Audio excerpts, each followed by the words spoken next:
I don't care what anyone tells you. Trust cannot be earned, can never be earned. Trust is a choice we make.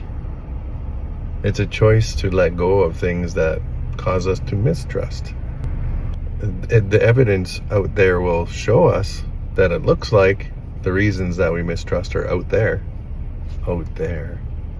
Other people, the things other people are doing. But those things, those areas of mistrust that we have are already inside of us. They're inside of us before they start showing up out there, before we start finding the evidence of why we should not trust. And there's lots of people who create like strategies.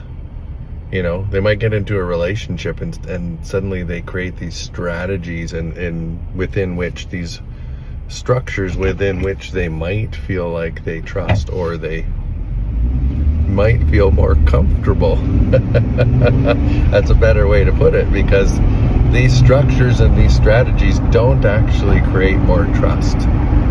So I'll use a couple examples, like somebody having the passwords to all your electronic devices. Some people set that up as a strategy for trust. But in reality, that's not a strategy for trust at all. That's a strategy for mistrust. That's a strategy to facilitate mistrust. And people might argue with me around that, but if you have access to somebody's phone, let's say, then what you're trusting is their phone. You're not trusting them as a person. You know, those parts of you that fundamentally mistrust are still in there. And you can articulate the world out here as much as you want.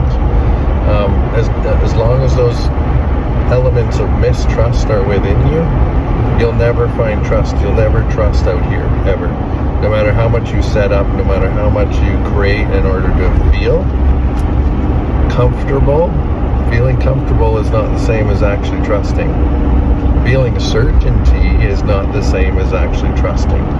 So trust is a choice you make in every moment of your life, every moment of a relationship, whether it's a relationship with one person, whether it's a working relationship with your employer and co-workers, whether it's your relationship with society, whether it's your relationship with politics and politicians.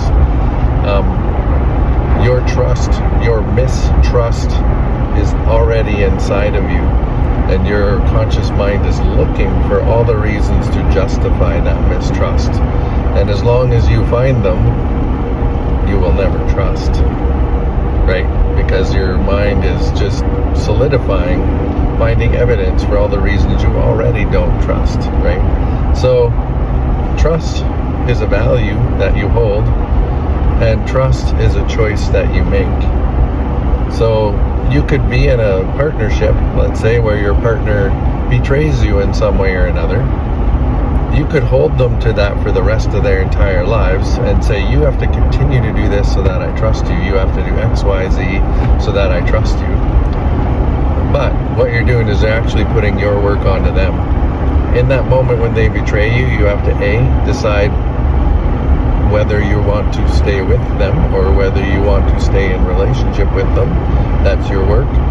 And then if you do, you have to decide, make the choice to let go of history and trust them. You can't continue to put pressure on them to actually prove to you that they're trustable. You need to make the choice to trust them, period. Because as long as you're relying on them to prove to you that they're trustable, then you don't trust them. You can say you do, and again, maybe you feel more comfortable, but feeling comfortable is not the same as trusting. So, if you could do one thing today, maybe it's looking at those places where you actually are creating those structures to make you feel comfortable, and where you're actually mitigating, using those structures to mitigate your own internal lack of trust, and take on that work. Take on the work that's yours.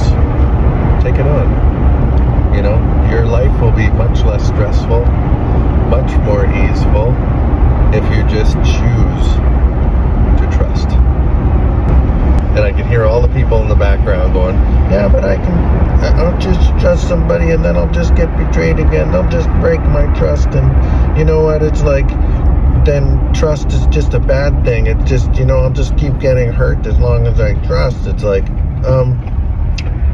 trust and mistrust, trust and betrayal, one can't exist without the other. So at some point in your life, you can't bubble wrap everything. You can't put mitigation strategies around everything. You can't control the world like that. You can't force other people to do what you want them to do so you feel comfortable and so you never experience a moment of discomfort or a moment of feeling betrayed or whatever the hell it is that you're feeling. So really the work is on you. The onus is on you to actually accept that a part of life is that you might be betrayed at some point in time. We don't live in Disneyland. You can wrap everything in bubble wrap, but then your life is just dull and meaningless and stale. Like it has no energy in it. And in no way am I glorifying those negative experiences and letting those people off the hook, the people who betray other people and betray other people's trust. In no way am I letting those people off the hook. They have their own work to do. And generally they're betraying other people due to their own lack of trust within them, right? It's a way of preemptively stopping somebody from betraying you is just betray them first. So it's like weakness when people do that, when people knowingly betray other people. But that's their work to do. If you want to live a more easeful, happy, content life, then stop trying to put bubble wrap around everything and just experience it. Just experience it and just choose to experience it. And one of those experiences that we choose to have when we choose to trust, is the possibility of being betrayed.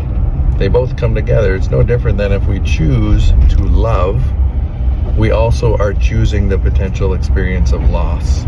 We're also choosing the potential experience of being hurt. So it's no different with trust. So it doesn't help us to put bubble wrap around everything and try to make the world safe. That just creates a life that's really not worth living. And if you want to never experience any of those negative emotions that are caused by other human beings, then go live somewhere in a monastery somewhere, or go live in a shack in the middle of the mountains somewhere. But I guarantee you that even if you do that and there's no other humans around, this universe is going to give you a lot of the same experiences that other human beings will anyways. Because you're here to experience certain things in your life and you can't avoid them. So rather than trying to protect yourself from any negative experiences, it makes sense to actually do the work inside of yourself. So in this case, let go of the mistrust that you carry inside of yourself as a fundamental part of who you are, and just choose to start to trust. Choose to start to step into the experience of life and actually enjoy it and actually have fun with it. But understand that part of that experience of life is potentially being betrayed, potentially losing the love of your life, potentially having things that happen to you that aren't necessarily fun in the moment or feeling good in the moment. So that's all I really have to say about it. It's like life is about experiencing it. It's about stepping into it. It's about accepting all of the possibilities that might happen to you and facing them with contentment and happiness and joy. And then those moments when you feel shitty, it's not about bypassing yourself and going, oh my God, this is great. It's about feeling shitty, letting yourself feel shitty and experience the feeling of feeling shitty, because there's a reason for that. Like, experience the feeling of feeling betrayed. Experience the feeling of loss. Like, that's what we're here for, is to feel all those things. And that's what makes life so amazing and incredible and beautiful at the end of the day. You can't cut out half of life and expect it to feel great. Like, you can't avoid whatever feels bad and just always chase what feels good, like some kind of addiction. Anyways, I've gone on for long enough. But choose it. Choose to trust. Choose those things knowing that you could be betrayed. There's power in that. There is so much power in that.